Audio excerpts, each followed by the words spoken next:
Check, check, check. Check, check, check.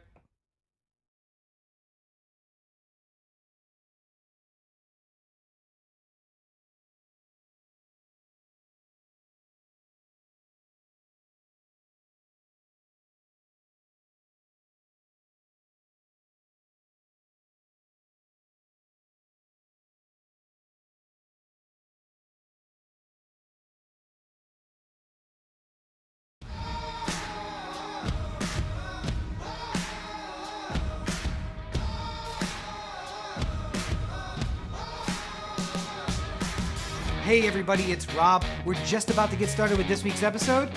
Less than 10 minutes left. While you got a couple of minutes here, why don't you go check out OTheAnthem.com. It's where you can find everything OD Anthem, including the merch store, the podcast, and all of the videos. Open up a new tab. Anchor.fm/OTheAnthem is the place where you can get direct links to all the podcatchers you use to listen to our show every week. Did you know we record every episode live on Facebook? Of course you do. But make sure that you're liking the page and turning on notifications so you get notified when we go live. We make a ton of video content between the podcast, the short films, Heretics. YouTube.com/OTheAnthem is the place for it all. And of course you can find me on any social network at Robert N. Sheep. And me at LegendCB5. And you can find the podcast at OD Anthem on all your social networks.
It's always a good day when the Orioles beat the Yankees. This is Corey, and this is the Anthem podcast. Good afternoon, everybody. This is Rob. And don't worry, like the Oscars, we're going to keep this to a tight 3 hours.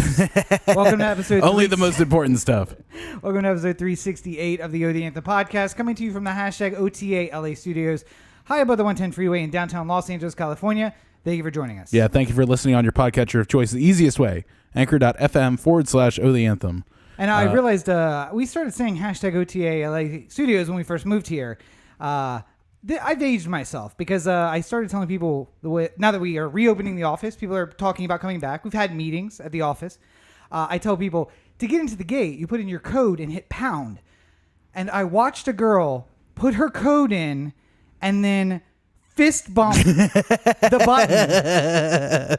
And it didn't work, but when you hit fist bump the button, it calls the front desk to let you in. Yeah.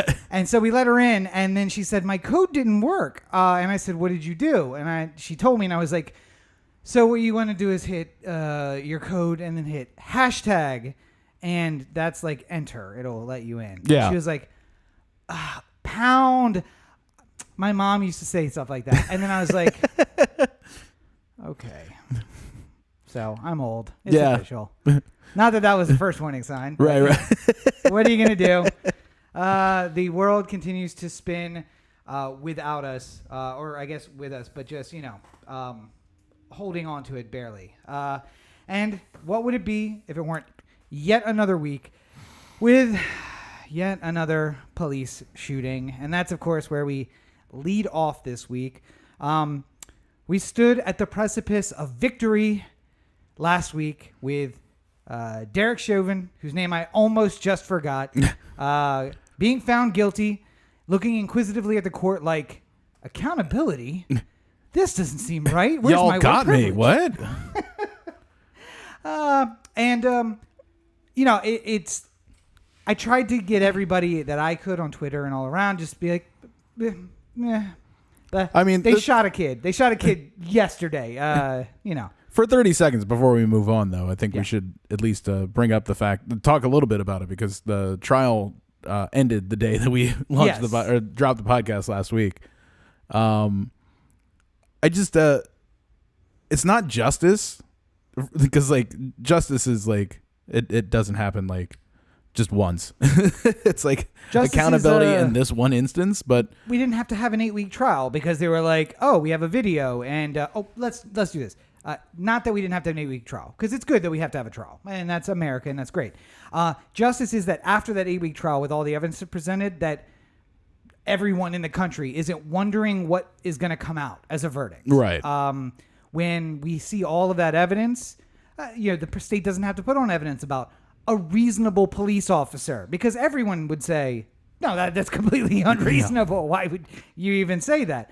But meanwhile, if you were watching certain news networks, you would have heard well, at what point does it become unreasonable? This guy's 4 inches taller than him. He's easily 20 pounds heavier than him. I'm like, is this really what we're arguing? Really, where we are? Are these the lines that we're blurring here? And apparently they are. And I didn't realize that. Was Derek Chauvin last Monday? Was that? Yeah. I mean, it was Tuesday when the verdict came out. And we were... the Monday podcast that we did and then released on Tuesday had us going how long do you think the verdict's how long do you think they're gonna deliberate for and stuff like that? So yeah. So it feels like a million years ago. By the way, as was pointed out in the Andrew Brown shooting, which we'll get to in a bit, police killed 3 men yesterday. They'll kill 3 men today. They'll kill 3 men tomorrow and 3 men the day after that, because on average, 3 Americans, and I shouldn't say men, just on average, there are usually more men than women. Police kill 3 people per day. That averages out to over 1,000 people a year. In the worst years of the past few years, it was 1,900 people in a single year. But it has been as low as, 1,000. Yeah. So, let's hope for the good years. The good years of only 1,000 police killings. Favorite meme of the week was the Good Cop Hall of Fame. Only one picture on the wall. Michael, his name escapes me, LAPD officer who then shot other cops and went on the run. Good Cop Hall of Fame. Because he, troublesome guy, not a perfect example, but did at the end of his career with the LAPD, basically rat out other bad officers, and then they fired him instead of addressing the problem within the department. Yeah. So he went on a killing spree, which there are worse ways to deal with that problem, I guess. I mean, I would argue that the cops have been doing a worse way of handling that problem for a long time. Oh, you mean how like you kill somebody on camera and then put out a press release that has no real mention, facts in it? Yeah. No real facts in it whatsoever. But yeah, so I guess to cover Derek Chauvin, if you missed it, you didn't get my reference at the beginning about he was basically just looking up at the judge and then looking over to the jury as they were reading out the verdict. Like, has the definition of guilty changed at some point? I'm not really clear on what's happening here. But at the same time, every time they cut to his lawyer, all I could see in his face was like, it's appeal. We're going to definitely appeal this. There's so many things to appeal. It's fine. So it's not the end. And then... sentencing is really the question. I mean, like, we... If you wonder how slow the justice system works, you got the cameras stuck around just long enough for them to be like, all right, so we're going to be back in 4 weeks for the PSI and 6 to 8 for the sentencing. Yeah. 6 to 8 for sentencing. And you're like, okay. Now, that may be unfamiliar to you because, by the way, Derek Chauvin's getting It's not treatment. like a cop show, by the way. Yeah. Like Law and Order, where it's just like the jury comes in with the guilty, and the judge just looks at the guy and goes like, I give you 100 years in prison. Now, I will say, if you are a person of color and maybe you have a very stressed out public defender, there is a chance that they could do sentencing right there. Yeah. If you could ask for it, right? Like, yes and no. You have to make an argument generally why a PSI is necessary and why, like, there's some factors the judge needs to take into consideration. The judge here is doing the, like, I don't want to give you 40 years and have it thrown out on appeal because they found my decision on your sentencing to be incorrect. Yeah. So we're going to take all the factors into consideration. And again, I never practiced in Minnesota. So Minnesota may do this for every single conviction. I don't know.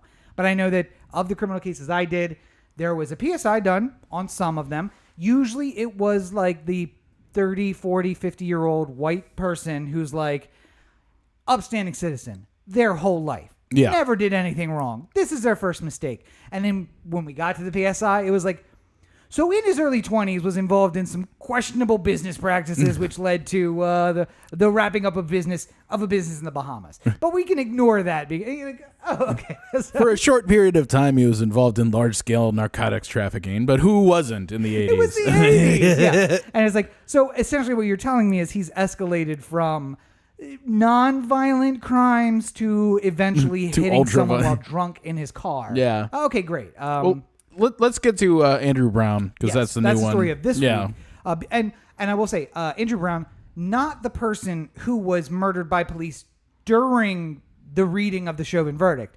That was another young lady in Minnesota, half-hour drive away from where the courtroom was? I'm not sure it was in Minnesota. I thought it was in Illinois. Was it? Yeah, I think so. Okay, well, it was a short distance away from in the same time zone. Yes. And everyone, can we just stop the whatabouts? Honestly, like, I have tried to stop the whatabouts when it comes to my beliefs. Like, you're absolutely right. That is a valid point. That being said, you're wrong about how you're using that to argue something else. Yeah. You have a freedom of religion.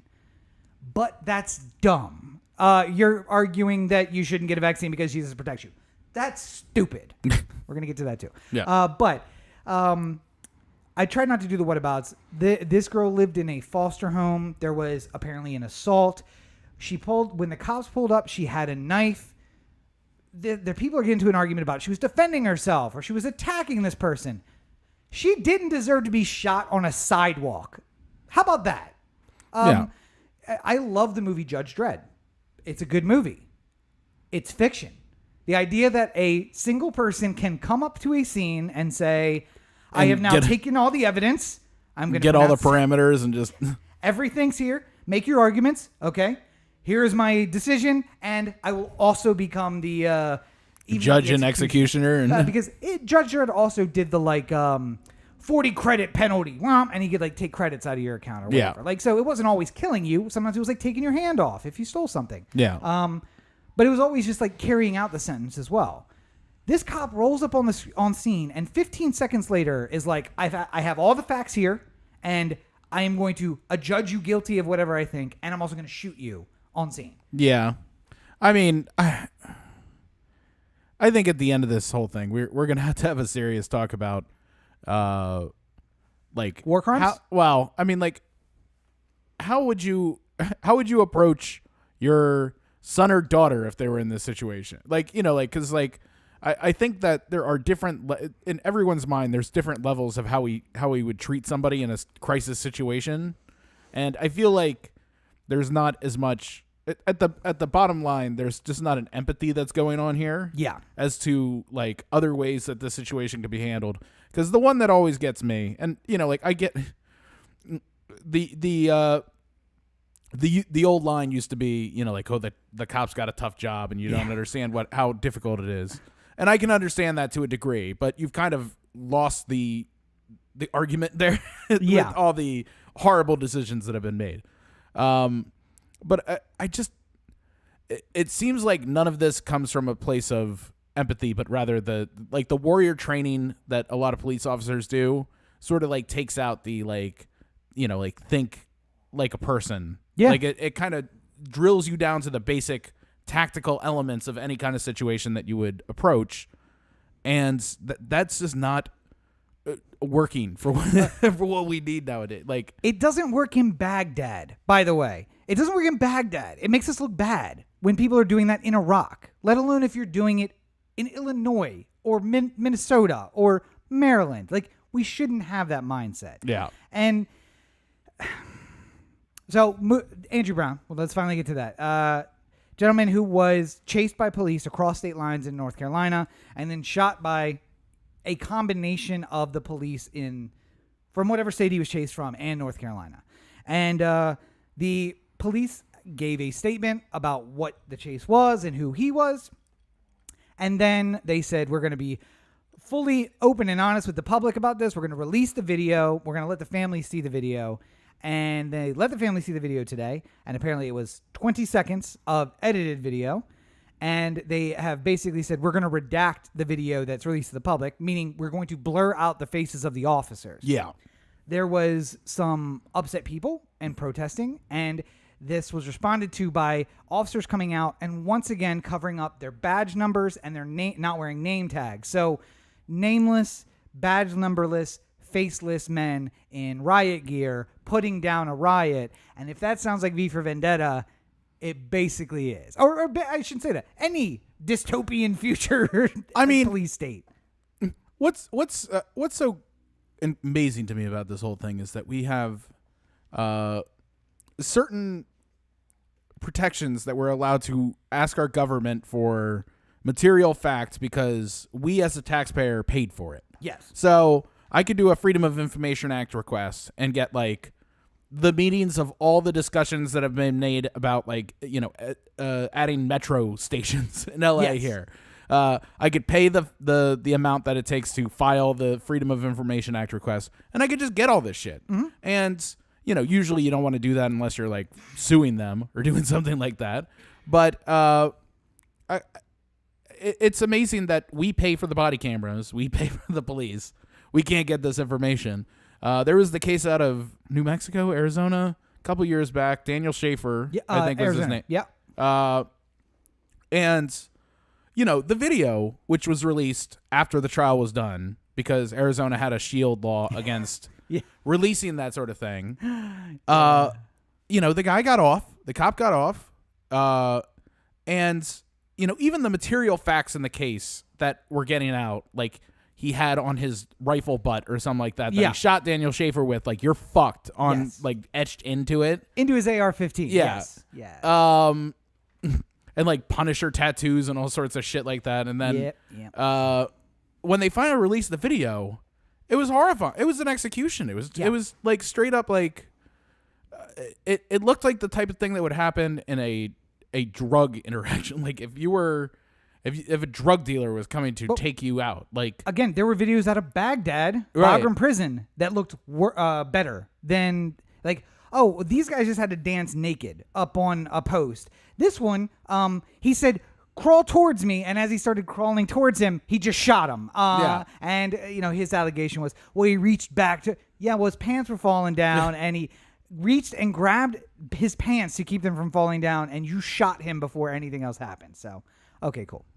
And that's essentially what I imagine this Andrew Brown situation is going to be, that one wrong move, and Andrew Brown got shot by a bunch of cops. I just think personally, too, to my life, when I have like one-off interactions with people, like getting in the elevator, and they're just like, they look at me and they're like, nice day today. And I'm like, you too.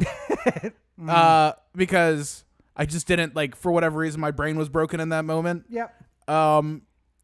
And now I think about if I found myself in a police encounter where they're yelling 15 different things at me at the same time. 3 different cops just yelling consistently. With guns pointed at me, and I'm trying to react to all of the different, like, don't move, get down, stay up. Like, okay. Which one of those do you want me to respond to? Don't talk back to us. Yeah. A visual gag for the podcast. I don't know. But that's basically where we are. And I think that the example you used earlier about, like, if people could have just a smidge of putting yourself in somebody else's shoes. Yeah. That would change everything about society. I mean, like, it makes me think of the COVID deniers who then get on their videos afterwards and like, I got COVID. It's absolutely real. Yeah. And then, the Netflix documentary of the uncle and the nephew who are now convicted of murder and they're trying to get them off, making a murderer. Mm-hmm. Where it's just like, you see that and it's like, oh, wait, they can actually, there's no way. That kid, they pressured him into a confession. Like, that happens all the time. Yeah.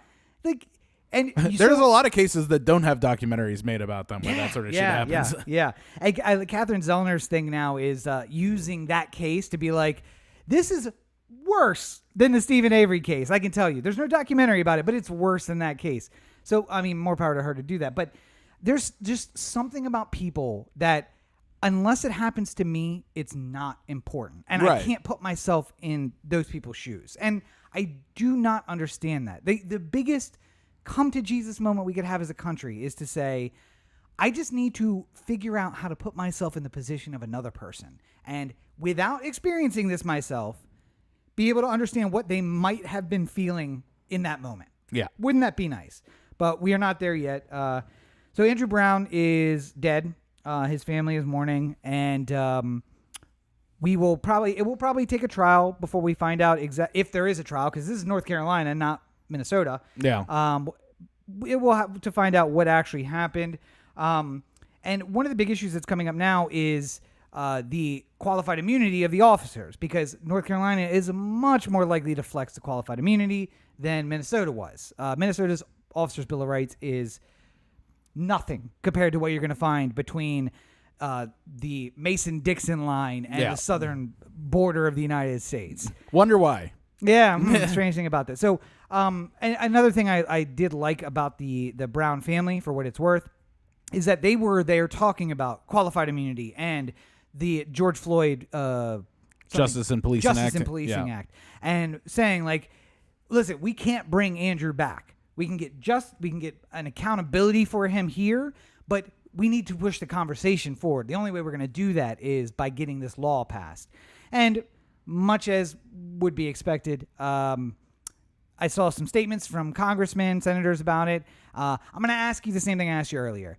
If I could give you 3 guesses as to one commonality about every congressman and senator who defends qualified immunity, what would you think that was? White. The second commonality? Men. All men. Yeah. So strange. White men from middle of the country districts. And by middle of the country, I also include the South. Where the Sun Belt and the Bible Belt are the 2 places where these people are from. And you think that right? Oh, Rob, you could have just said Republican. Oh, no. Yeah. Because there are Republicans who are like, you know what, we really do need to wind back this qualified immunity thing. But then you get Democrats who are in West Virginia who are like, I don't fuck with cops, man. I gotta get reelected in a couple of years. So we lose Democrats. When we gain Republicans, we lose Democrats on even something like this. And we've talked about the Senate being a problem, whether or not they're going to undo the filibuster and all that stuff. whether Well, it's I mean, just if you want the George Floyd act, you are going to have to get rid of the filibuster. the only way. That's the only way it's happening. And the idea that the Democrats have the opportunity to actually do something here and decide not to, because I mean, the Republicans are at some point going to just do it. Like, yeah. they will have no qualms about getting rid of the filibuster. They already did. And well, I mean, they got rid it. of they already got rid of it for reconciliation purposes, Yes. but like, and for judicial appointments. Yes. But I mean, we're going to get there at some point with. And by the way, both of those things, there were chances for the Democrats to do it before, and they said, "Listen, we're not going to do something different here." How we wouldn't dare do that?" And the Republicans were like, "You better not." That's right. And the first time it came up with them in power, they're like, "What? I mean, that's a tradition, but it's not a rule." And then they just undid it. And so like we reached this point where it's the ratchet and lock effect, where Republicans are consistently trying to ratchet us to the right, and then Democrats don't allow the ratchet to fall back. What they do is just set a lock, and they're like, no further. But then the Republicans come in and ratchet another section, and then Democrats lock it again. And this is why we don't have a left party. We have a center party, the Democrats, and we have a right party getting righter every day, the Republicans. Yeah. And kind of all tied up in this, the court is also very far right. And you mentioned standing there as 3 officers give you 15 different commands. Now imagine they're worried you have a gun on you because every state can have concealed carry permits. That'll be the reality next year. Because if this case goes through the Supreme, Supreme Court is hearing a case on concealed carry permits out of New York. Essentially, my understanding of this is the appellant is fighting the arbitrary and capricious nature of the allowance of concealed carry permits in the city of New York specifically. What it is 3 cases jointly. There's a lot of cases, but the heart of it is 3 cases where these 3 appellants are looking at 2 cases where 2 concealed carries were granted. These 3 were denied. The facts are essentially exactly the same other than the person. Mm-hmm. And they're pointing out that they were just done on different days over the course of 2 years, and this body has no set of rules. It's not bound by precedent, so it just basically says on every separate case we're going to decide. Yeah. Now, the ones who got it were wealthier. They were represented by counsel. That counsel knew how to place an argument, and if you have a constitutional right to something, should that be limited by your ability to afford counsel? I usually would agree with that argument 100%. In this case, I don't know that I do. And this is an emotionally fluxing case for me because I'm also very much for concealed carry permits. However, I believe this is going to lead to the murder of a lot of people when every cop's going to be able to say, well, he reached for his waistband. Yeah. You know, everybody can have a concealed carry permit now. How am I supposed to know? And if you're in Baghdad and you stop somebody at a checkpoint and they reach for their waistband, you can shoot them. Yeah. Because that is essentially putting you in danger. And in war, our mentality is, I would shoot you to protect me and my buddies. Now, we're not supposed to do that for cops, but cops are essentially trained like soldiers now, warrior mentality, where my life is more important than yours. His life, more important than yours. My buddy, his life is more important than yours. That citizen's life, arguably more important than yours. But I would kill you before I would let you do any harm to them. Yeah. Now, that is excluding the fact that any other de-escalating action may also lead to us all going home safe. Yeah. But if you don't go home safe, that's the least of my concerns. So, SCOTUS is going to hear this case. We're about to hear the true heart of the court. We've seen Roberts side with the liberals on the court for the past few decisions, which I don't think were liberal decisions. They were just libertarian decisions that happened to align with liberal beliefs, where Roberts was just like, I don't want government getting involved in this. No.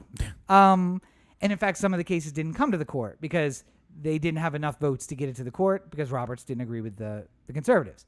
However, he obviously did. This was granted writ of certiorari. It'll be on review. I would also chastise conservatives to say Second Amendment not the same as outlawing abortion. You're going to look at this when it inevitably is going to be like, yes, you can't have this arbitrary and capricious test. It has to be a checklist. If you meet the checklist, you get it. If you don't, you don't. And then the cases that follow this, which is how the states will address it and try and keep this it. is going to be the problem in the end of the day, is that the Supreme Court has had a long history here of not wanting to write a judgment in the way that can be created as a standard of law. Yes. But rather a approval or disapproval of the constitutionality of the way that it was reached. We don't like this. Yeah. So somebody will come up with a case like this, and they'll say, we don't like it, and we think that it should be overturned. And that these people should be able to get their concealed carry permits. Yes. But And we're those not gonna people will get theirs. But we're not gonna rule on anything else Yeah. related to this, because we just want you to bring more cases where we Yes. say yes or no and not like why. It's called the Brightline rule test. The Supreme Court avoids Brightline rules. Yeah. They don't want to say, here is how you make a law that abides by it and not. Even one of the most controversial things that we talk, abortion. There is no Brightline rule. The gray line rule, if you want to call it that, is up to 6 months. The fetus is a part of the mother, and therefore the mother's rights control. After viability at 6 months, the fetus rights control. So that's essentially where the rule is. And now what we've seen is these cases are like, well, but viability is now at like 22 weeks. So does that mean 22 weeks becomes a new line? Yeah. And they say, nah, we're not going to take that case, which is essentially them saying, no, that's not viability. Right. And then you get some later that are like, well, I mean, shouldn't the woman's rights control all the way up to the end? And they're like, nah, we said fetus's rights are what they are. So we're not going to hear that case. And basically you create this gray area in the middle. You start winnowing out the What is the and what bit- isn't. Yeah. And but they avoid the thing where they're like, all right, so New York, here's how you set a test that would be constitutional. Right. And that is a modern thing. When they first heard cases on the 13th, 14th, 15th Amendments, the Supreme Court was like, all right, the 13th Amendment, very plain, no slavery. I don't know why we need to really get involved in this, but here's how you can test whether someone's a slave or not. All right. Equal protection under the law. This law applies, and mostly, honestly, that was because you had a bunch of guys from the North who were on the Supreme Court. Yeah. And most of the cases were coming out of like Georgia, and they were just like, any chance to slap down the southern states again, they would take it. But then we started getting Southerners back on the court, and then we got into this nonsense. Winnowing again. Yeah, so now we're back to the winnowing, and again, I would just caution people to say, with Roberts siding with the conservatives here does not mean that when you bring your abortion case at 6 weeks or 16 days, heartbeat at 16 days. That's viability. Like, Yeah. I don't know that Roberts is going to side with you on that one. It's a completely different topic. But if you ask Tucker Carlson, this is going to be the bellwether of the next 25 years of the Supreme Court. So, Yeah. Also, shut up, Tucker Carlson. Christ's sake. Man, I was just watching a minute of him prior to us starting. Yeah, that's why my blood pressure is up by 40 points. No masks. Fucking idiot. We'll get to COVID stuff here in a minute. Because evangelicals are definitely a part of the problem here. Yes. But first, locally, it seems like the Secretary of State has given some sort of pre-guidance to the idea that there will be a recall election Yes. involving Gavin Newsom, and that we have already started to get some people throwing their names in the ring there. Yes.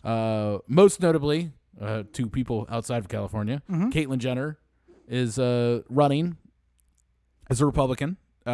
She's running as a Republican. She's a pro-Trump type. So we got that to look forward to throughout the course of this. I know By the way, I said evangelicals were the problem, but Christ on the cross.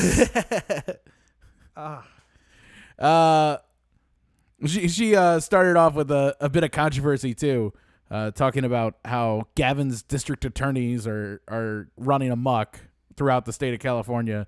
To which quickly people were trying to explain to her, no, this is all the district attorneys are elected.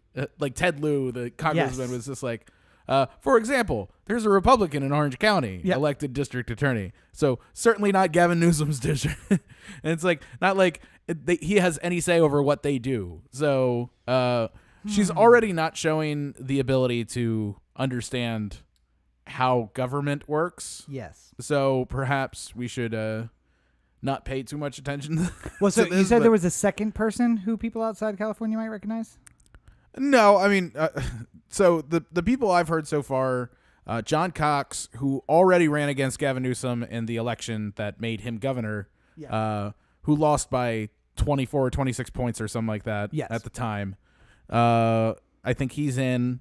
Mary Carey, the porn star who ran against Gray Davis way back when, she's in again. Who got a significant portion of the votes. Yes. I mean, it's a winner take all. So, Yeah. And then I think Falconer, the mayor of San Diego, is also getting involved. But I don't know if he's officially in yet. The question at the heart of the Democratic side of this whole conversation, though, is it's a two-part question. Yes. It's should Gavin Newsom be recalled, yes or no? Yes. And then you can say no, but then there's also if he were to be recalled, who would you vote for? Yes. And now the question is, should the Democrats have somebody just waiting there to become governor in case the recall effort goes forward and then they need somebody to pick? But then there's also this thing of like, no Democrat should get involved in this because it could potentially winnow away people like maybe if people who really want to vote for Antonio Villaraigosa are going to say, yes, we should recall Gavin Newsom so they could get that outcome so that they could vote for him and then he would lose inside of a field of a lot of people. Yeah, a lot of people. And I mean, that's the difficulty that we run into. One of the only ways a Republican can win the state of California governorship is one of these recalls because it is winner take all. There's no runoff. And Newsom won by 25 points. It was heads up, him versus Cox. Yeah. If he won by 25 points, so that would be what, like 65-45, right? Is that math right? Yeah, something like that. Yeah. I mean, even higher though. Something Probably to that 69, effect. 68, yeah. So, but the problem is that if you throw one more Democrat into that, a popular Democrat, and Gavin Newsom is a Northern California Democrat, and you throw in a Faulkner or a Villaraigosa, a Southern Democrat. Yeah. Then, Faulkner's a Republican, but yes. Oh, Republican. Okay.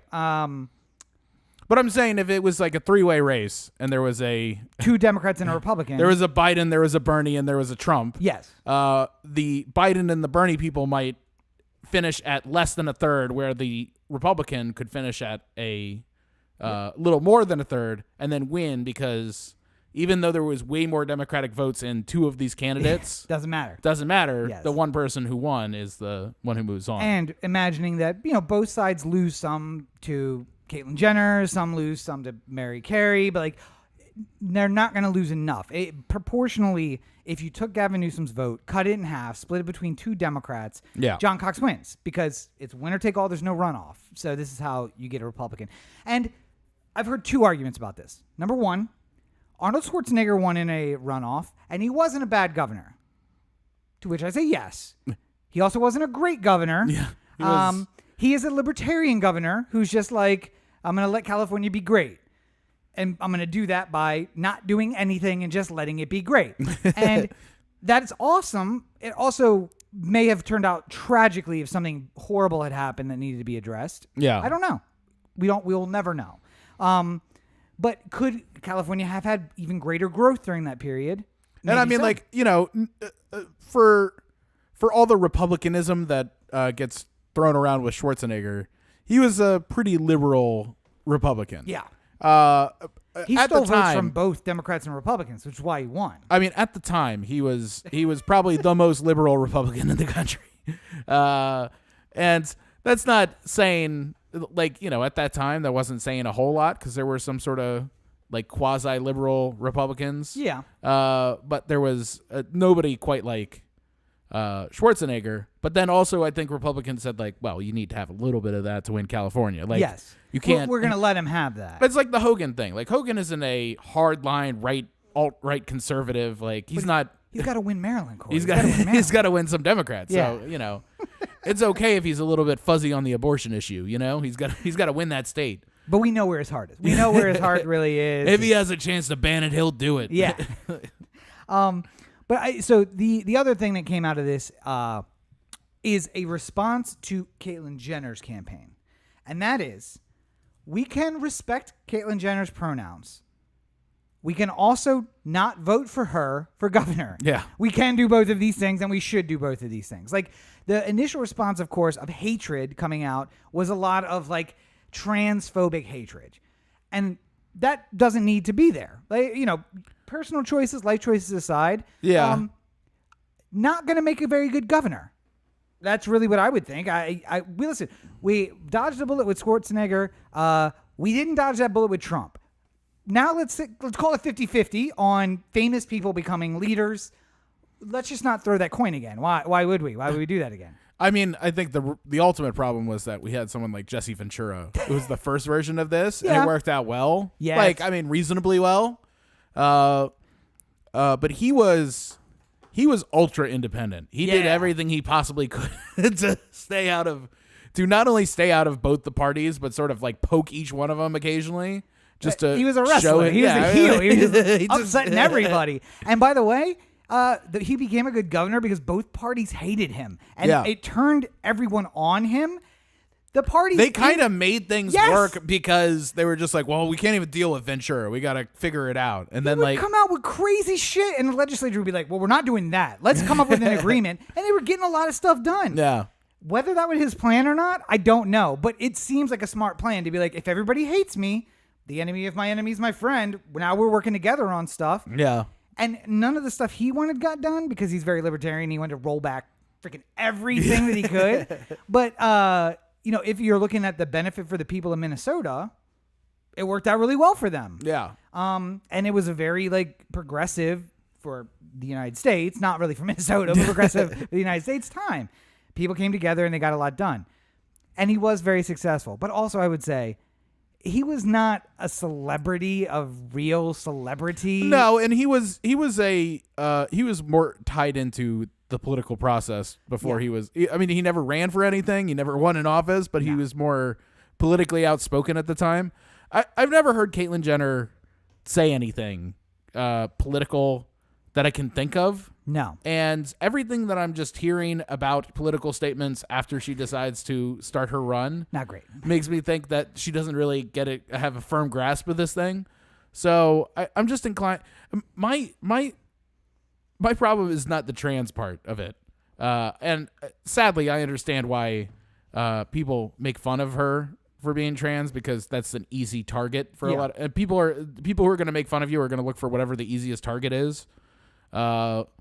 And I think that a lot of people don't have as much personal experience with trans people, so therefore it makes it something that you can separate yourself from. Yeah.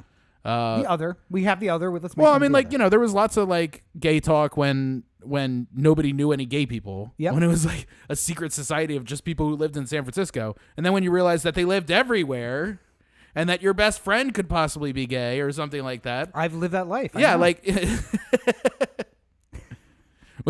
which one of the two are you? That is the version of life where it's like you take a picture of 3 hot girls and you're like, the two of you are looking great today. And just let them turn on each other in the comments. But yes, my whole problem is that she's a Kardashian, not that she's a yes, not that she's transgender. I could care less. I could care so little about like whether or not somebody's trans or gay or black or Native American or anything. Like I literally could not care less. My problem is, or one of my, never had to be a question, but now one of my first questions is, are you some way related to the Kardashian clan? Because that should be an automatic disqualifier. Much like, are you related to the Trump clan would just be a simple automatic disqualifier. I don't want it. I don't want it. Yeah. I don't want Eric. I don't want Don Jr. I don't want Ivanka. I will say, however, you and I are not. I don't want Barron in 40 years. I mean, he could technically run for something in like 10 years. 20. What? How? I mean, I guess he could be like a mayor or something, maybe. New York State House, man. It's 21. Oh. Yeah. So he's like 12, right? 13? Something like that, right? Yeah, 10 years. 10 years. Fuck that. Yeah. We're old. So what I'll say is that watch him be like a Bernie bro. God, let's hope so. Oh, what would give his dad a heart attack? Bernie bro in the house. But you and I are not average voters. And I remember a lot, but this one specific thing about my own campaign back in 2006, where one of my opponents brought up an issue.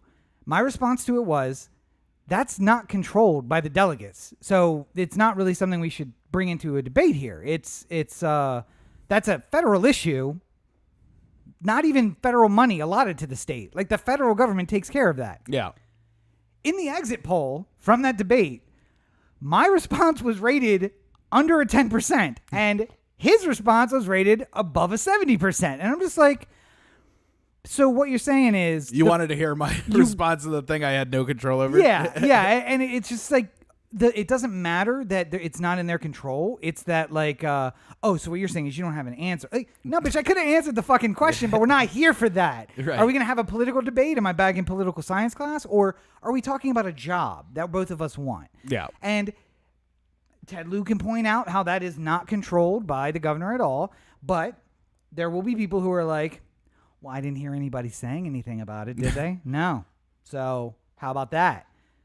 On top of it, Caitlyn Jenner on top of that issue. Like, it's not an issue. It's not something that's controlled by the job. Doesn't matter because people are dumb. As governor of California, I wouldn't let DC become a state. You don't get to be involved in that choice. Not a discussion. Which, by the way, did somebody say that they were going to let DC be a 51st state? Yeah, I saw Congress. Like 13 stories. Congress passed a DC or put in a DC statehood thing. Okay. So it'll go to the Senate where it will fail. But the Republicans are trying to figure out like reasons why it can't be, and it's hysterical. It's just like, so one congresswoman was saying that DC can't be a state because it would be the least populous state that has senators, and she said it right in front of Liz Cheney, who's this congressperson for Wyoming, which has less people than Washington D.C. Like Liz Cheney's just back there like, I don't have to correct her. That's not my job. Where's the parliamentarian? Anybody? All right. By the way, just for people who don't know, Wyoming and Vermont have less people than Washington, D.C. So yeah. That would be... What's really going to be messed up is when somebody comes out with the compromise. We're like, here's what we're going to do. We're going to split Texas in half, and it's going to become 2 states. And if you let Texas in on the second state, then we'll let D.C. come in. And then you're like, wait, is this like slave and free states? Is this what we're doing? We're just going to let one of each in? Is that how it works? All right, cool. All right, good. We're back here to 1850. Great. So 10 years till the Civil War. I'll see you there. Excellent. I don't, because the stories I read, I was just like, some of these quotes I don't understand. Yeah. What is the argument we're making against statehood? It's not, it's arguably Republicans saying taxation without representation, not a problem, which seems very anti-Republican to me. I mean, the one that I thought was interesting, worthy of a little bit of debate. I mean, like, I wouldn't want it to happen at all, but at least a conceptual debate is the Mitt Romney idea, which is just make DC part of Maryland. Like, give it a congressional district and make it vote in Maryland. Well, it gives us an extra 600,000 voters. So I mean, it gives us a pretty huge city too, which would be nice. I mean, like, it's not like I'm sure if California could just pick off Vegas, they would take it. Like, Nevada loses 3 congressional districts. I'm not sure Nevada would be down for that. And like, by the way, as we're doing that with Vegas, they're just like Reno too. All right. It's like stealing someone's sports teams to a new level. It's just like, this California's like, oh, you want to take the Raiders? Okay, got him back. What up now? Yeah, that's right. You thought you were getting away. By the way, I think if we took Reno and Clark County into California, Nevada would then become the least populous state in the country. I'm sure it would. Christ. The amount of people. So turning now to places which are not very unpopulated, I suppose, and a problem which is arguably just as important as DC state. When I make Corey snort, that's when you know I really got it. By the way, if you heard snoring in the background, that wasn't producer Roberto, who is here with us tonight. Thank you, producer Roberto. Associate producer Brooks. Yes, it was producer Brooks, who is literally sleeping on the job and snoring like a grown man. It's okay. He's making sure that we don't say anything inappropriate and doing a great job. So, thus far, don't sleep on the job, buddy. It's a long show. So, I want to turn to COVID news. And the big news of the week, besides the fact that 8% of people don't go back for their second shot, which the fuck, guys, really? Which we've talked about before. It went from 3.5 to 8%. So people are dumb, and the internet will show you that. There you go. The biggest story is that there is a crisis brewing in India and a crisis continuing in Brazil. And the reason this is important, and I know we'll get back to that issue of like, well, it's not happening to me, so I don't really care about it. The reason that you should care about it is we have a vaccine that is great on strain A or strain 0, whatever you want to call the origination of COVID-19. Right. We also have a vaccine that seems to work very well on the 4 major variants that are affecting the Western world. Yeah. India is having a problem. In so much as it does seem to be protecting you to a degree. From death. Yeah. I will take from death. Listen, if the polio vaccine was like, you're going to get a little sick, but no iron lung and no wheelchair, I'd be like, sign me up. Yeah. Whatever. Those 2 things, I'm good. It's pretty much the worst part about the. Yeah. You're going to get sick for 4 weeks and get paid vacation from work. No wheelchair there? No iron lung? All right. Would you rather be blind or wear glasses? I make that choice every single day, Corey, when I put my contacts in. But yeah, so the difficulty is that India has met us per capita in vaccine dispersal. They're at like 22%. I think we're at like 25%. I don't know if everybody's showing up for their second dose in India. Who knows? Yeah. But the difficulty with that is they have 1 billion people, which means them hitting 25% is the entire population of the United States, adult population of the United States. And they've hit a lot of the urban areas, which are good, but they're having difficulty out in the rural areas. And the reason you should care, even though you are not in India and you have a vaccine, is places like rural India, rural Brazil, where they're still having huge problems there, rural China, rural areas in a lot of places, is that a variant might develop there that the vaccine doesn't work for. So if we can't get a worldwide vaccine... If we get all the way to the 1 yard line and Pete Carroll this thing as a global community... Yes. Then we are going to hate our lives pretty soon. And by the way, I don't know why I take particular pleasure in referring to it as Pete Carrolling the situation. Maybe it's because I really like Beast Mode and everything that he stands for. Like I haven't spent $1 of my NFL paycheck. I can live on that for the rest of my life. So fuck you. I'm gonna go do what I want. I love that. Yeah. Love it. He's an actor now. Love that too. But a prodigious kickball player. You have the highest paid running back in all of football. The Super Bowl is on the line. Yeah. And you say to yourself, let's throw it. They'll never beat it. They'll never think. There's nothing to go wrong with this play. It's going to be absolutely fine. But yeah, so Pete Carrolling. If we Pete Carroll this as a global community, because we get 50, 60, 70% of the global community vaccinated, and then we've ignored these places because brown people, and they don't matter. And then a variant pops up, and we're like, oh, back to square one. Yeah, back to lockdowns, and your vaccine means nothing. Or Rob's dream comes true, and it's that 95 kill rate variant, and it just spreads like a fire across the world, and just piles of bodies and open bonfires, which looks like the image is sitting right next to me now. Just not pyres, religious pyres, but like bonfires of the dead, because we just can't get rid of the bodies fast enough. Oh, sorry, I got myself because we didn't learn our lesson about how how we could contain this pandemic.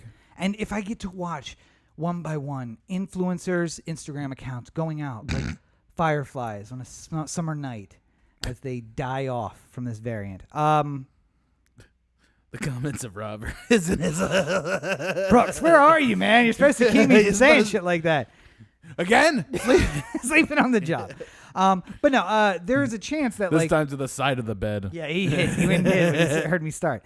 The difficulty, the jokes aside, is that yes, these areas are where the variants would pop up, because it spreads through a rural community, and they have to hop on it by like firefighters. It's like, oh, it's really bad here. Jump on it and get that fire down. And then, oh, now it's spread over here. Now jump on it and get it down. And when you do that, and rather than kind of like address it as a countrywide thing, variants pop up, and it eventually will get one that the vaccine doesn't work for. Yeah. And then when you try to do the firefighting thing on it, one of those firefighters takes it home to his family, and then somebody gets on a flight to the UK, and then from a flight to the UK to the United States, and now it's worldwide again. So, and as part of this, the U.S. is sitting on a vaccine stockpile.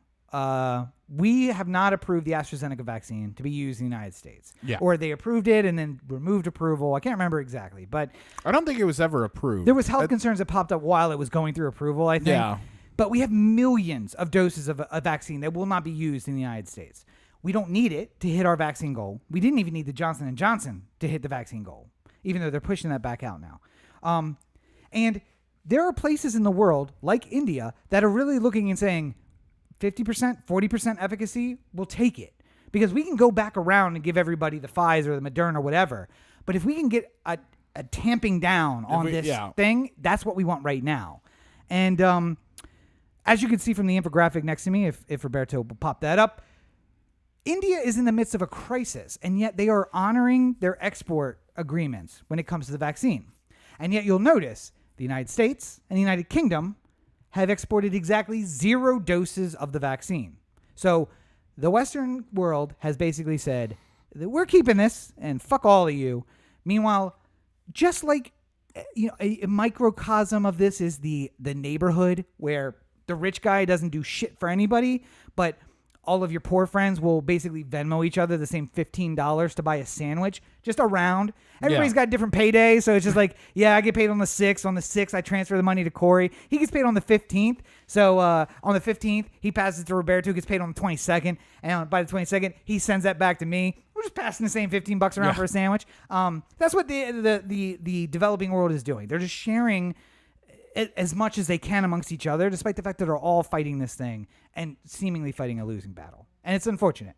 And when we should be leaders, here we are about to celebrate or watch the celebration of a 100-day victory lap. Yeah.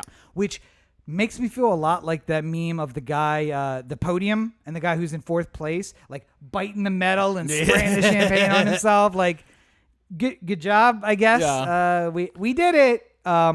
I mean, the concern for America was always going to be America first before anyone else. There's plenty of time somebody's for campaign. Who had the campaign that was America first? I feel like that was the Trumps. I believe. Yes, the Trumps. But yeah, you know what? I totally understand the situation that we're in right now. I would like the AstraZeneca stockpile to find its way to people who it could help. Instead of just rotting in American warehouses? Right. Yeah. But I think that there is kind of in my mind, the best way to get to the global herd immunity that we're looking for is there's got to sort of be a mad dash of get as many people vaccinated as you can in your place first, and then we can worry about it's kind of the version of put on your mask before you put on a child's Yes. Like on the plane? Yeah. Because you're no good if you put on his mask and then you pass out. Yeah. Nobody can help you. Yeah. Yeah. So, there's no perfect way to do it because there's no ideal health situation. Or there's no, the World Health Organization is the closest thing we have to a global health body. Yeah. But they're so toothless that there is no point in worrying about what they're going to say because they have no impact on getting other countries vaccinated. I will say, I am glad to hear you finally come around to my proposition that we outlaw religion, generally speaking, all across the globe. Because wait, what? I'm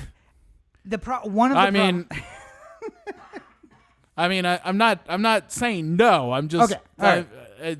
I didn't say yes yet though either. So let's.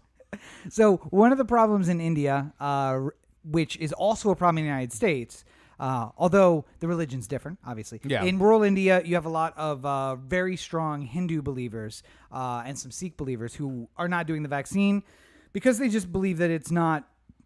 And I am not educated enough on the Hindu belief or the Sikh belief systems to accurately comment, but they don't want to put a vaccine in their body because they don't think that it is kosher with their religion, to use yet another religious word. Yeah. They don't think that's kosher. So this we are seeing in the United States as well. And what I called this section is evangelicals are a problem, and they are a problem. The evangelicals in the United States are turning coronavirus into a money-making opportunity. Now, that shouldn't surprise anybody because they will turn literally anything into a money-making opportunity. As you might remember, there was a hurricane in Houston, and the megachurch preacher there shut the doors of the church during the storm while people were dying outside, but opened the doors of the church when he had a non-free soup pantry after the storm. So you could come and get soup that you paid for at his church afterward, because that's what Jesus would do. But they're telling their congregations not to take the vaccine. And some of them are, in fact, offering alternatives, like a vial of holy water, which, as you might guess, is tap water blessed by this particular person. Yeah. And to do that instead of getting a vaccine. And, in fact, some people are not even going that far. The person who's in the image, the image that's next to me now, is a megachurch preacher out of South Florida, who is a kingmaker in South Florida. If you want to run for president in South Florida, you have to go see this guy. Trump went and saw him. He also was invited to the White House. But he is just basically telling people, Jesus will keep you safe. Have faith. If you have enough faith, you will survive. Yeah. And this is the scheme to meet all schemes, because if the person dies, you can blame them for not having enough faith. Yeah. And if they don't, then you can be like, see, I was right. And shouldn't you give me more money? Absolutely. And that's not as maybe as the grift of like the holy water grift is a real like dollars to grift kind of situation. Yeah. But the like, I had a 2% death rate in my church, which tells me my people, they're big believers. So if you are a big believer, why don't you come to my congregation? That is almost a longer term grift. Just the griftiness of preachers, Well, I mean, specifically like televangelists and like particular. Yes. Because like, my dad's a preacher, not a grifter. Just yeah, make that I mean, clear, like, there's plenty of. I feel like I'm doing good cop, bad cop now, but there's plenty of good preachers out there. My dad doing it on the straight and narrow, and my dad never charges for any of his services. Now, if people give him a donation for coming and preaching, that's fine. He takes the money because it's a job and that's what he does for work.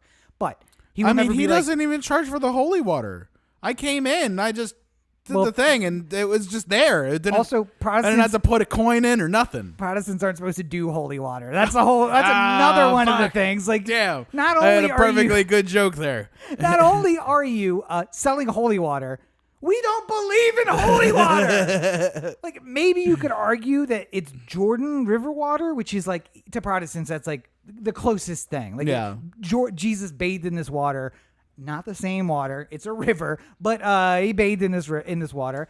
But we don't do the blessing of the water. Like when they do like what Catholics do the thing with the baby where they drip the water on the forehead and stuff. Like, and not only that, but we got the we got the father just like shouting it out across the entire in the church, right? Yeah, walking down the aisle. I got baptized in a swimming pool at camp. Any body of water will do. Dirty septic pond, it don't matter. Jesus will protect you. Hallelujah. In the name of Jesus. Anyway, so this is what I've realized. I really got to I also like when the Catholic priests come out with the smoke. The urn too. Like, that's a good. I felt the first time I saw that I was in New York. And I said to myself, like, is the fucking Undertaker? Just the guy like coming down, there's a bell ringing and just smoking. I'm just like, we gonna get it from the taker today. Thank God you weren't at a funeral. You're just waiting for the corpse to sit up all of a sudden. But I really realized. the woman on the organ just like.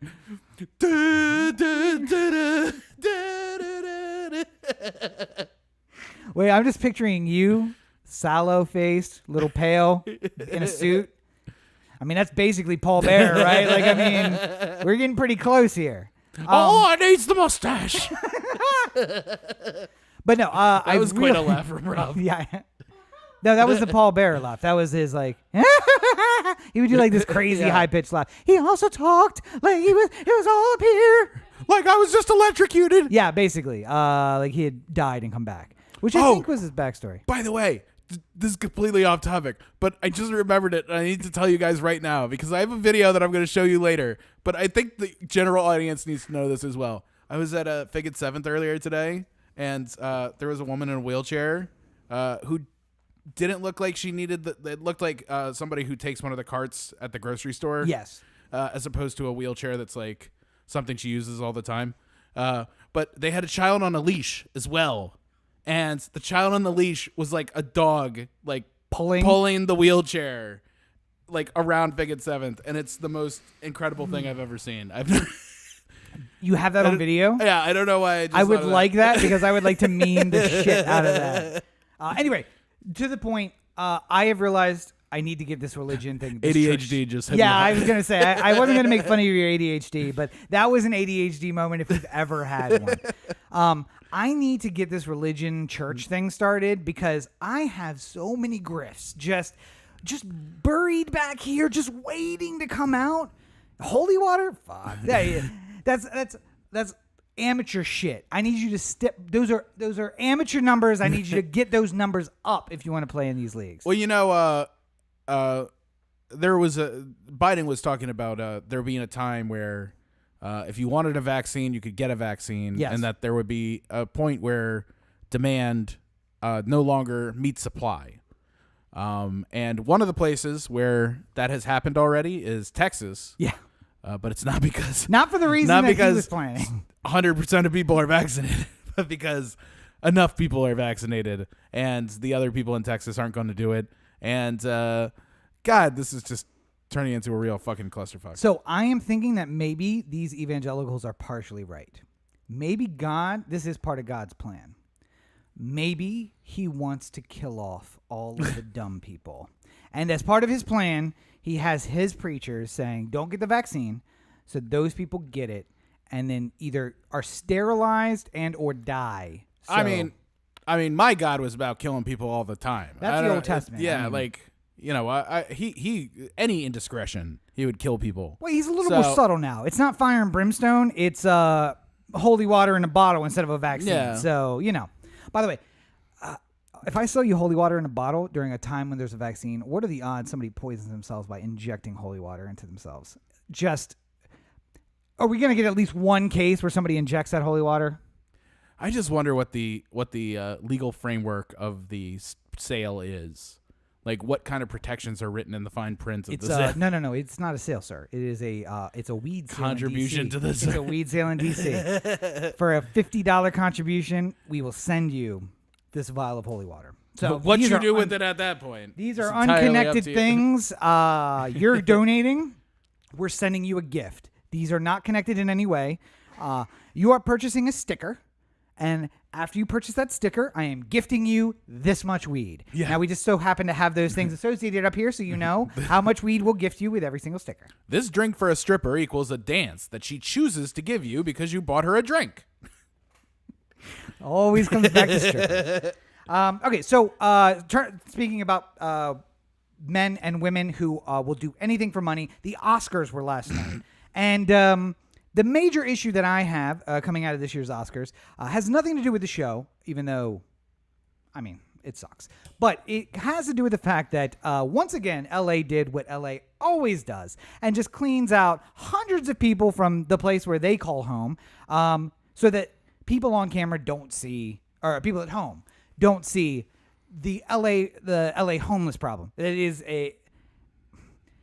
I don't want to say plague because that makes it seem like the homeless people are the problem. The LA not addressing the homeless problem is a problem. Yeah. Rent costs in LA is a problem, not the people who are actually on the street. But it is an unbelievably huge problem here. And instead of saying like, well, listen, Union Station looks like how it's going to look. We can build the thing outside, but I can't move the guys across the street. They live there. They said, let's bus everybody up and ship them to Burbank for the day. So, yeah, if you saw the Oscars, what you didn't see was that across the street, what looked like a very beautiful park had been inhabited by 100, 150 human beings, yes, the day before the Oscars. And they were just basically roughed up and moved by, guess, LAPD the day before to get them out so that they wouldn't appear on the Oscars cameras. And just so you know, this is a LA problem as opposed to the Oscars. I'm sure were just like, we'd prefer the homeless people not be there. And the LA was like, oh, of course, we'll take care of that. Right. Yeah. But LA does this a lot where it's just like the big events is happening. So let's get rid of all the homeless in the area. Just wait till the Olympics. It's a whole city. We're going to ship everybody to Vegas. Surprise. Buses just start showing up. Get you back. Yeah. Orange County is like, I do this to you, not to you, to us. I think it's not an Oscars decision, but it is exactly everything the Oscars stands for.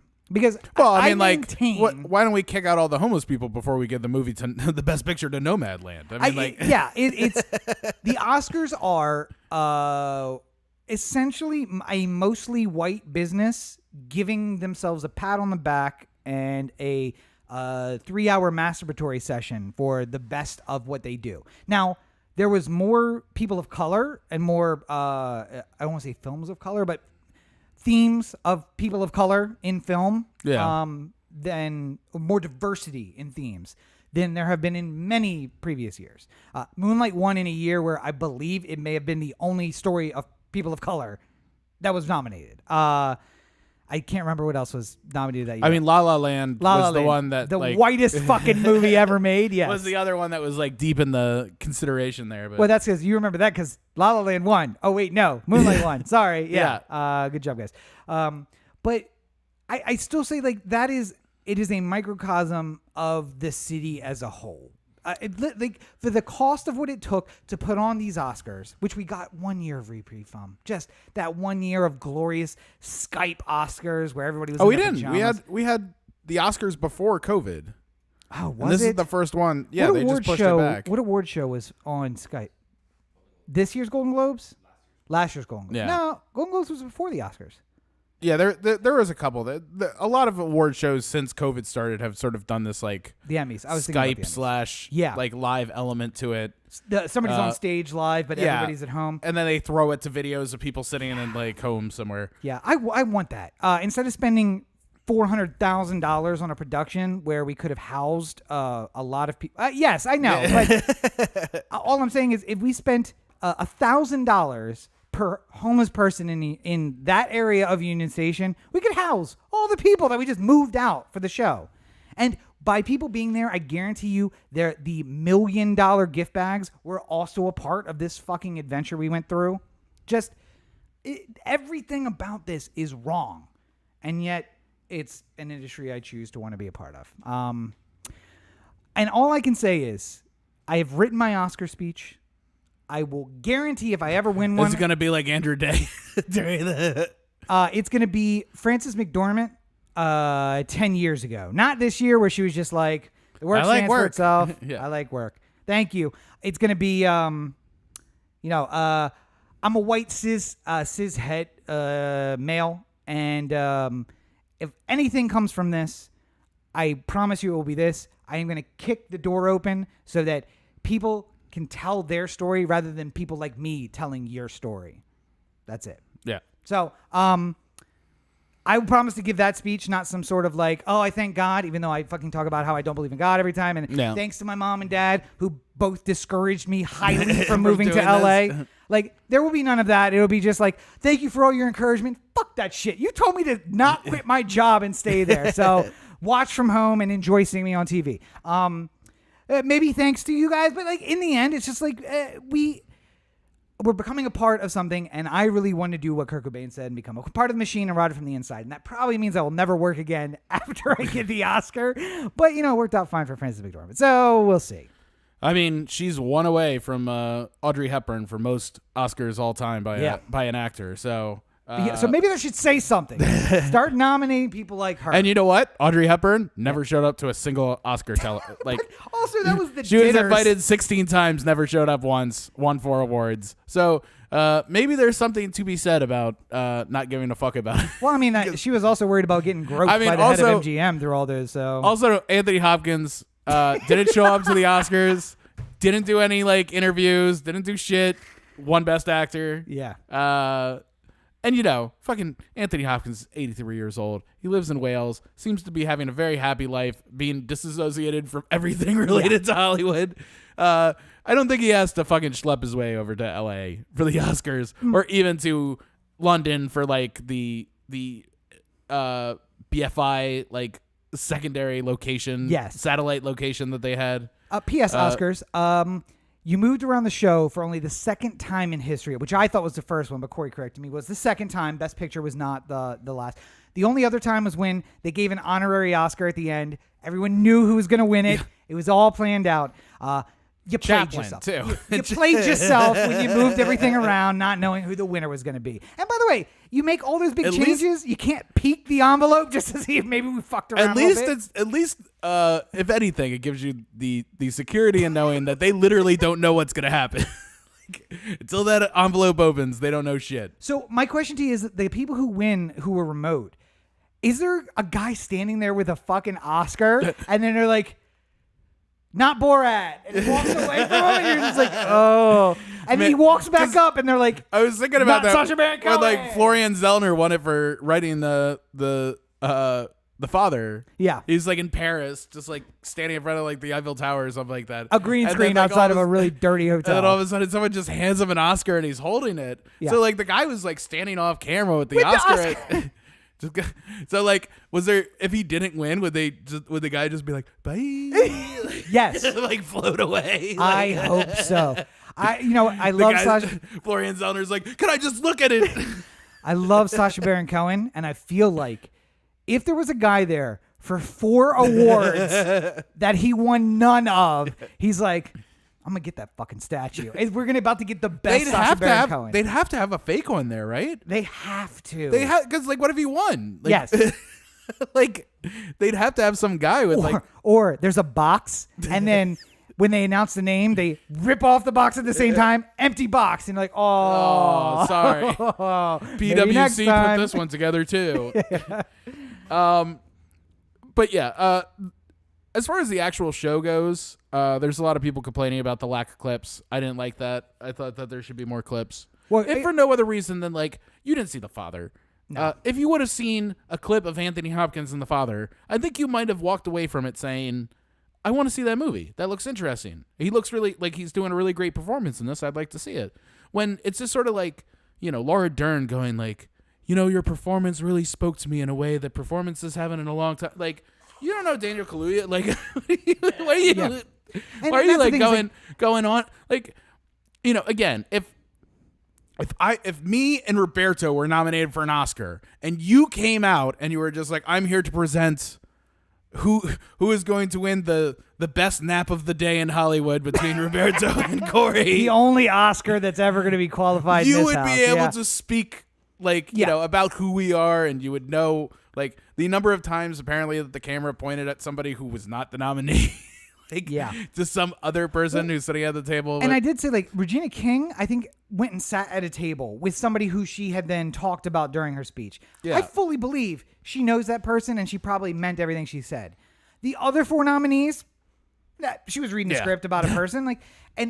Listen, it was years ago that we started doing the pictures so that people who weren't educated about the things that we talked about would have an idea of what we were talking about.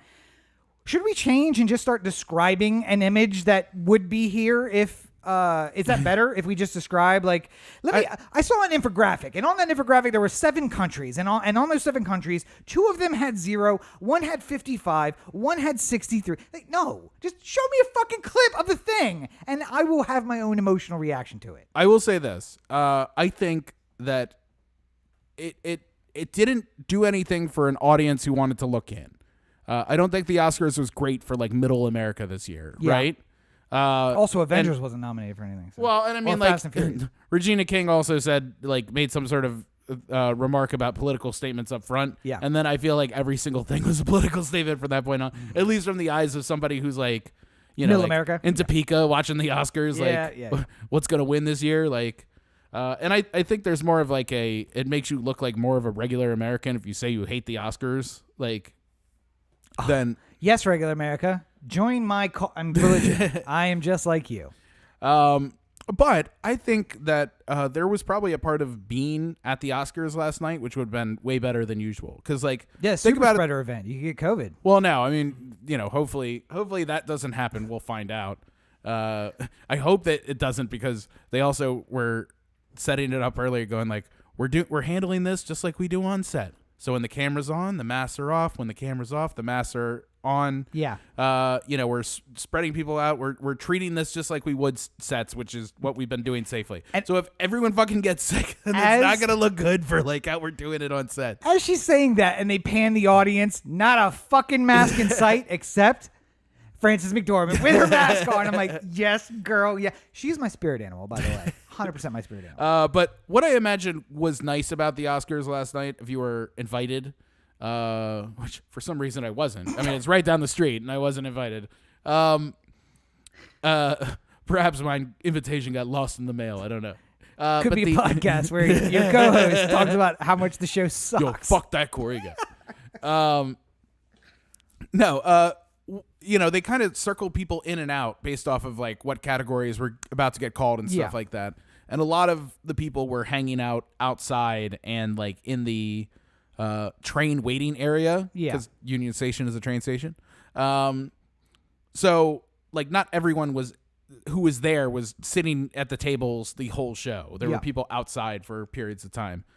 And that would probably make it a lot better as a networking thing, like walking up and talking to different people, because, you're outside waiting for your category to be called. You can just start talking to people, as opposed to at the Dolby Theater where you're in a room with, all these people and you can never get up. Like you can't get up to go eat. There's no eating. There's no drinking. There's no anything. You're just sitting there for 3/4 hours waiting for you to find out you didn't win Best Picture. So, like that one, at least from a invitee standpoint, I imagine was a lot better than it had been before. Listen, it's a pleasure just to be probably nominated. A lot more chill experience. It's a pleasure to be nominated. I'm flattered. I don't have to win. I did win. Oh, okay. Is that Brad Pitt? Yeah. Can I fillet you backstage? Jesus. What? That like happened. I don't know what to say. It's Brad Pitt. Moving on. Can we talk a little sports ball? See, I was giving him time to set up the clip. Nothing.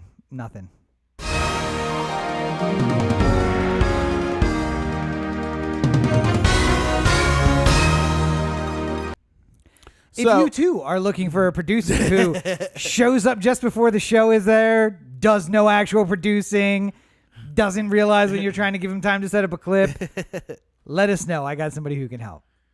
And it's not producer Brooks. This person also has opposable thumbs. Anyway. So, won't sleep during the show most of the time. Most of the time. So, we don't talk about European soccer here ever. Yeah, it's not a sport. I understand, yeah. But this Super League thing is so fucking fascinating to me. Mostly because of how, like, horribly wrong it went so quickly. Oh, we love grifters. We talked about grifters earlier in the show. And how quickly everyone involved had to like flee for the hills because it was so poorly done. So the worst part about this is there's no way to explain European soccer. By the way, I watched like a good solid 30 minutes of videos explaining how European soccer works. So now I can speak on it at an expert level. By the way, call it football there. Did you know that? Oh, football. Is this news to you? Well, I mean, that would be in Italy and in Spain, but in the UK, they would just call it football. Well, yeah, but, football. It's in America, we play that with pads and stuff. So, but apparently there, it's a soccer game, but they call it football. Oh, okay. All right. Now I know what we're talking about. Yeah. And basically, the biggest, most expensive, most, like, high-level teams decided that they were going to start a separate league that they play at the same sort of time as the Premier League would play or the Champions League would play, and basically just be another event that could equal another title. So basically, And that's not odd though. Just for clarity. yeah. So if you are if you're Manchester United, you play in the Premier League, which is the English soccer league, English football league. And at the same time, you could play in the Champions League, which is the best teams throughout all of Europe. Yeah. And then there's other little events. There's basically 4 big titles that you could win. If you win 3 of them in a year, then it's considered like basically a sweep. Like you've done an incredible thing. And if I remember, By Premier is winning 3 not of them in a year. just the UK. Because No, it's just England, by the way. Just England. wait, Premier is not just England, isn't there? I thought teams in France. There's a team in France that plays in the Premier League. No, they play. They play in like a French league that could potentially play in the Champions League. Okay. So you might hear about a French team playing Manchester United and think that's about it. Championships League. Ideal, like think it's all Premier League, which Yeah. is what I did, but they're all different. And this was like LA Galaxy was trying to get into Champions League, and they theoretically could have If they because- were in Europe. but they weren't allowed to because it was European football teams only. Yeah. But I think Beckham was making the push of like, why not let some American teams come in and play? Because he was like, nobody cares about this fucking sport, and I'd like to go play in front of a crowd. So here's part of the problem. FIFA, the which we have talked about, oddly enough. We've talked about Football FIFA Internacional Federación. Association or something like that. Was that not even close? Roberto's giving me a shake. It's not It's Football like- Internacional? It's like Federation Federación Internacional Fútbol. Association. No, because the Federación is the association part. I thought it was one of those ones that does it twice. That's both? Oh. Because they don't know any better. And they could charge twice. Well, it'd be a pretty dumb league if it was just called FIFA.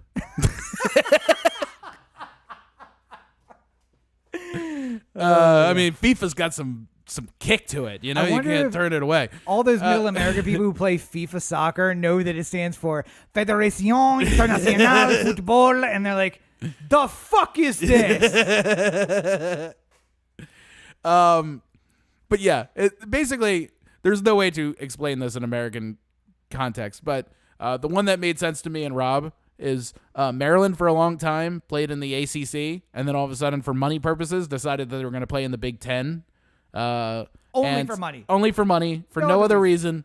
And all the rivalries and things that were important to us that was Maryland basketball or football, mostly basketball, for our entire lifetime was gone. Just all of a sudden, it's just like, no, Duke and North Carolina aren't your rivals anymore. Now it's Michigan and Ohio State. And we're just like, huh? So, you know, in 30 years, when a kid who's growing up on all this doesn't know anything about the ACC, maybe it'll be better at that point. But like starting a brand new league that was going to run in competition with the FIFA, UEFA thing that was going on was so basically they decided to announce this new league like it'd be no big deal. Yeah. And then UEFA and FIFA said anyone who's involved in it will be automatically disqualified from the Olympics. And then all these soccer players or footballers Yes.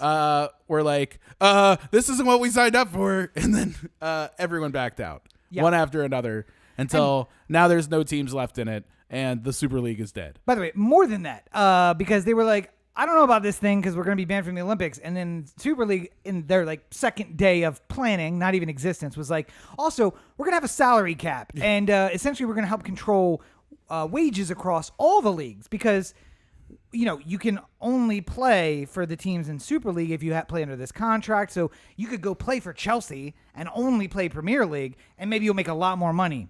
But you're not going to play Championship League, and you definitely won't play Super League at Chelsea. So maybe come to Man U, you make a little less, and it'll help control wages. And the players are like, wait, what?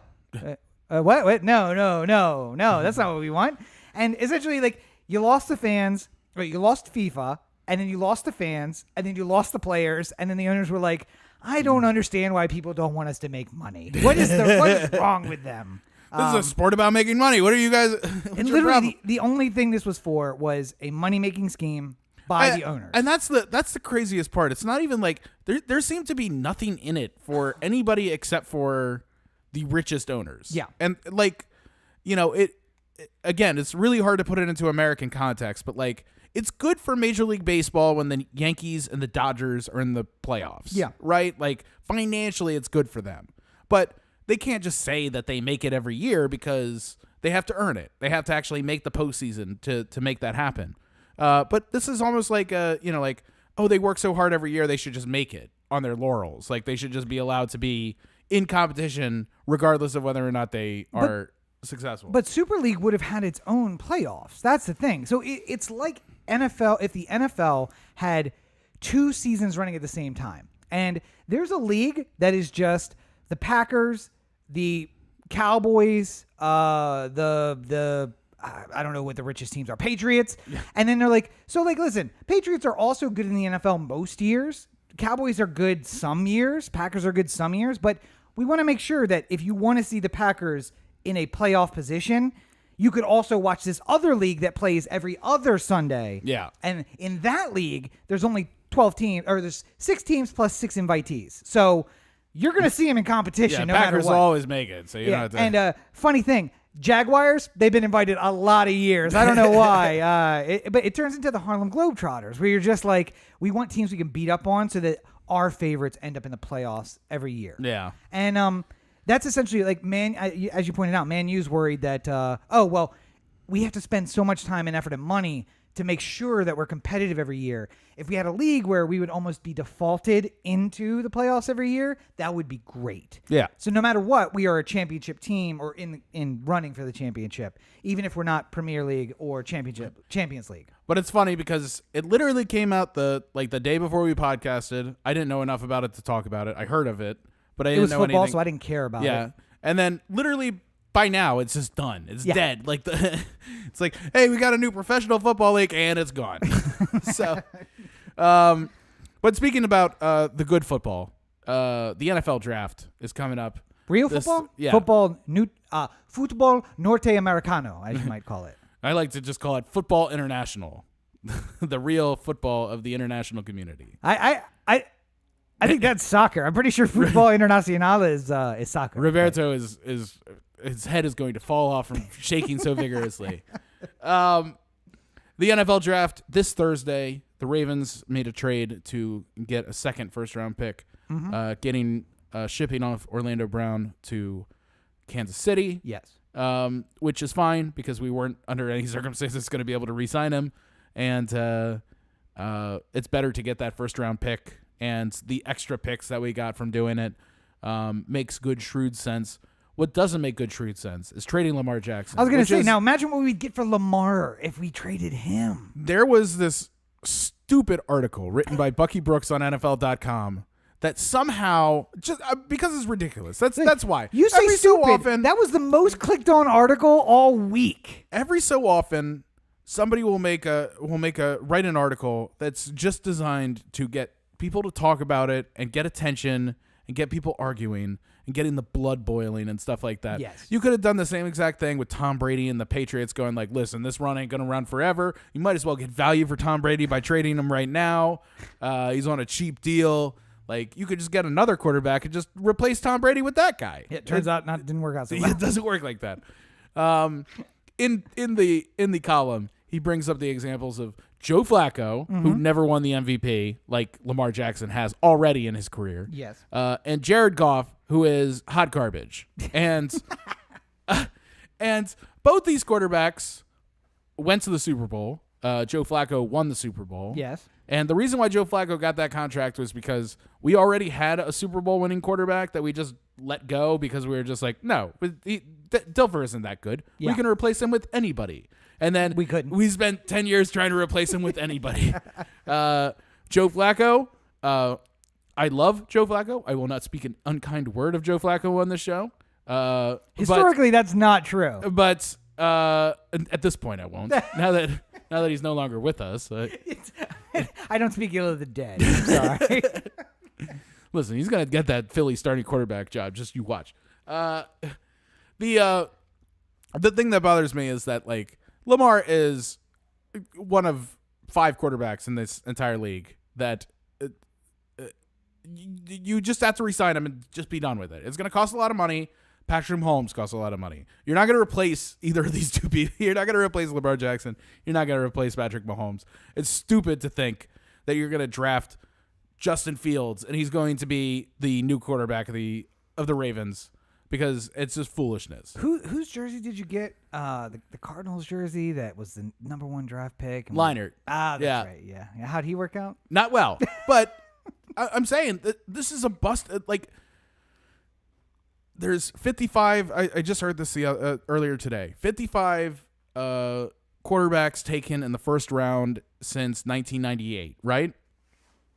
And of those guys, 26 of them are good, decent starters. Not even superstars, not even like franchise quarterbacks, just Joe Flacco types. Played a game. Reasonable starters for your team for a considerable amount of time. Yeah. Joe Flacco is not John Elway. They're not the same players, but they both had long careers where they were successful at different levels. They're both considered good. 26 of 55 is what we're looking at in first-round picks of quarterbacks since 98. So it's not – you don't look the gift horse in the mouth. Just we have a transcendent talent who could potentially do amazing things. You just lock them up and you figure it out. This whole Army idea of like, you can just chip in new players and stuff like that. Why don't we talk to somebody who didn't coach for Army but coached for Navy, and kind of a similar ideal going on here? Bill Belichick, who forever with the Patriots dynasty that he's just been running just championships every year, basically, was Tom Brady sticks around, everyone else is disposable. Yeah. I don't care about anyone else on this roster except for Tom Brady. I can make exchange. Doesn't matter. I can do literally anything. I can change people around. It doesn't matter. As long as Tom Brady's there, I'm good. Starting wide receiver went down. Hey, where's that kid who hangs around the locker room? Woodall. Yeah, out here. Yeah, put the helmet on. I'm just kidding. He's a great athlete, but he's like 5 foot tall. And like, if I have to give you a booster seat in order for you to see the quarterback over the fullback, we're going to have a bad time. No, but I want to use one example. 2 quarterbacks. Matthew Leinart, taken in the first round. Yeah. Bust. Yeah. Tom Brady, taken in the 6th round, dynasty quarterback. Yeah.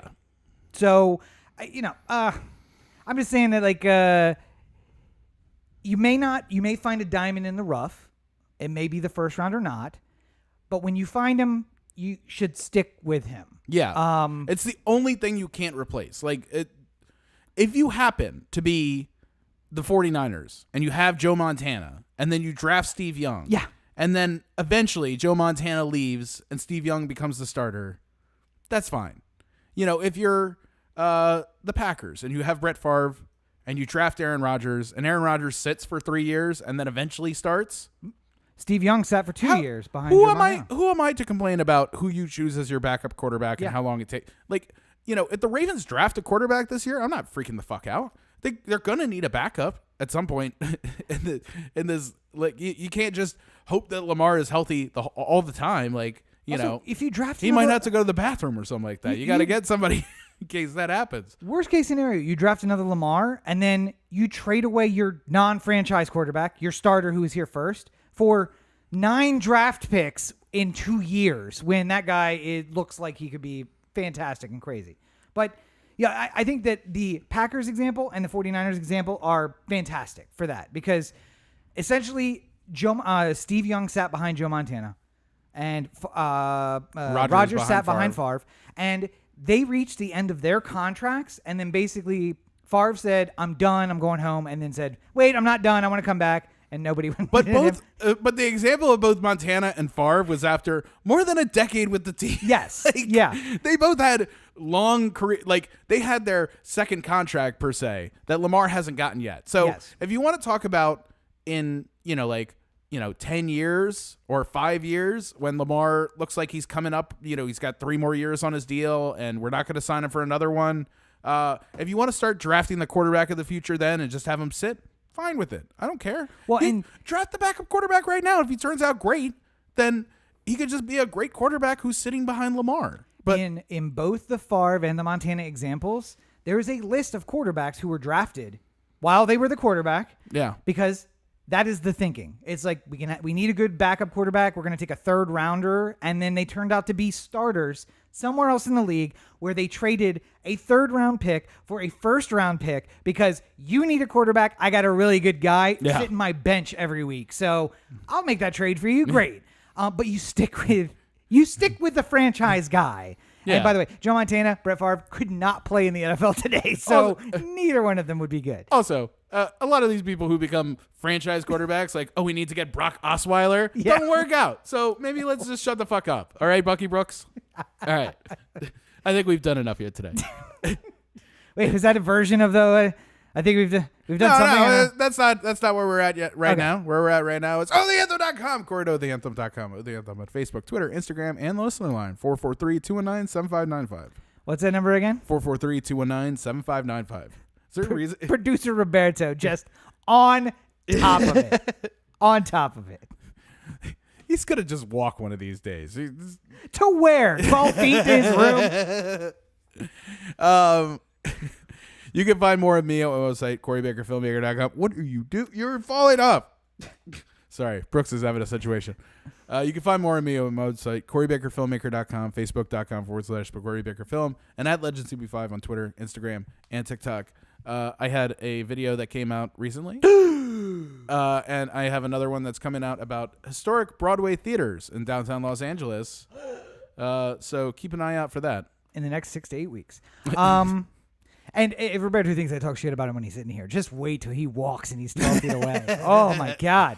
Once that bedroom door closes. It'll get terrible. But, of course, thank you to producer Roberto for his service. You can find him at RTOAZN on all your social networks. And if you are looking for a very talented actor and a mediocre producer, you can reach him at Arizona Acting, ARRIZONACTING @gmail.com.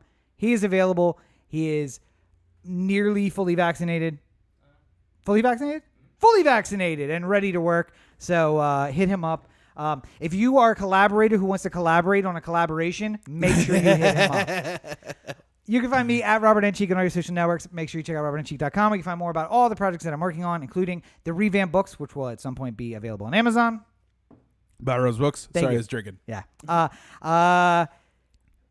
I'm editing now more of the unboxing stuff, and Roberto really wants me to mention that he wants you to watch those videos and compare them to the old ones and then tell me that they are better than the old ones where I just turn the camera on and do a review. So let us know what you think. All right. Well, I think we've done good here today. We've done something. I don't know if it's good. But as always, you're listening to the The Anthem podcast, part of the The Anthem Digital Network. For Corey and Roberto and producer Brooks, who... Oh, how you sleep like that, boy. This is Rob. Have a good week, everybody. We should start our own football team. Listen, I got a rehab. I got a religion. I got a lot of pots on the stove. Listen, we could join. You could join the Premier League. We just got to work our way up the ranks. That's all. I'm not moving to England. I'm not moving to England at all. Why don't we just get people to do it on our behalf?